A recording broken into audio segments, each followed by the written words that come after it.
Why would Eliab make this charge? Anybody know?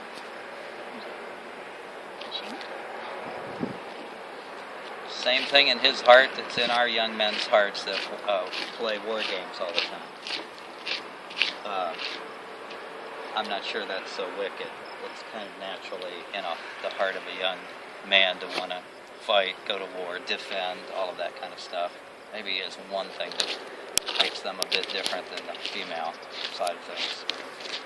I think his brother didn't like this little kid. Do you remember what had happened earlier? Yeah, you think some jealousy's going on here, maybe? I think so, maybe. Now what have I done, said David. Can't I even speak? He then turned away to someone else and brought up the same matter, and the men answered him as before. When what David said was overheard and reported to Saul, and Saul sent for him. David said to Saul, "Let no one lose heart on account of this Philistine. Your servant," meaning I'll go and fight him. Saul replied, "You are not able to go out against this Philistine and fight him. You're only a young man, and he has been a warrior from his youth." But David said to Saul, "Your servant has been keeping his father's sheep. When a lion or a bear came and carried off a sheep from the flock, I went after it, struck it, rescued the sheep from its mouth. When it turned on me, I seized it by its hair, struck it, and killed it. Your servant has killed both the lion and the bear. This uncircumcised Philistine will be like one of them, because he has defied the armies of the living God. The Lord who rescued me from the paw of the lion, the paw of the bear, will rescue me from the hand of this Philistine." Saul said to David, "Go, and the Lord be with you." Then Saul dressed David in his own tunic. He put a coat of armor on him and a bronze helmet on his head. David fastened on his sword over the tunic and tried walking around, because he was not used to them. "I cannot go in these," he said to Saul, "because I'm not used to them." So he took them off. Then he took his staff in his hand, chose 5 smooth stones from the stream, or the brook, one translation says, put them in the pouch of his shepherd's bag, and with his sling in his hand, approached the Philistine. Meanwhile, the Philistine with his shield bearer in front of him kept coming closer to David. He looked David over and saw he was little more than a boy, glowing with health, handsome, and he despised him. He said to David, "Am I a dog that you come at me with sticks?" And the Philistine cursed David by his gods. "Come here," he said, "I'll give your flesh to the birds and the wild animals." David said to the Philistine, "You come against me with sword and spear and javelin, but I come against you in the name of the Lord Almighty, the God of the armies of Israel, whom you have defied. This day the Lord will deliver you into my hands, and I'll strike you down and cut off your head. This very day I'll give the carcasses of the Philistine army to the birds and the wild animals, and the whole world will know there is a God in Israel.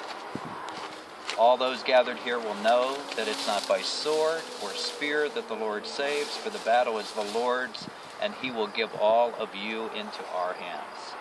As the Philistine moved closer to attack him, David ran quickly toward the battle line to meet him. Reaching into his bag and taking out a stone, he slung it and struck the Philistine in the forehead. The stone sank into his forehead, and he fell face down on the ground.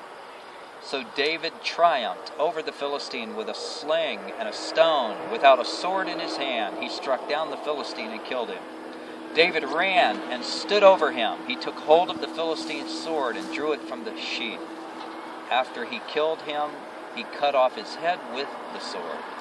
When the Philistines saw that their hero was dead, they turned and ran. Then the men of Israel and Judah surged forward with a shout and pursued the Philistines to the entrance of Gath and to the gates of Ekron, which is west toward the Mediterranean. Their dead were strewn along the Sharim road to Gath and Ekron. When the Israelites returned from chasing the Philistines, they plundered their camp. David took the Philistines' head and brought it to Jerusalem. He put the Philistines' weapons in his own tent. As Saul watched David going out to meet the Philistine, he said to Abner, commander of the army, "Abner, whose son is that young man?" Abner replied, "As surely as you live, your majesty, I don't know." The king said, "Find out whose son this young man is." As soon as David returned from killing the Philistine, Abner took him and brought him before Saul, with Saul still holding the Philistine's head. "Whose son are you, young man?" Saul asked him. David said, "I am the son of your servant Jesse of Bethlehem." 1 Samuel 17.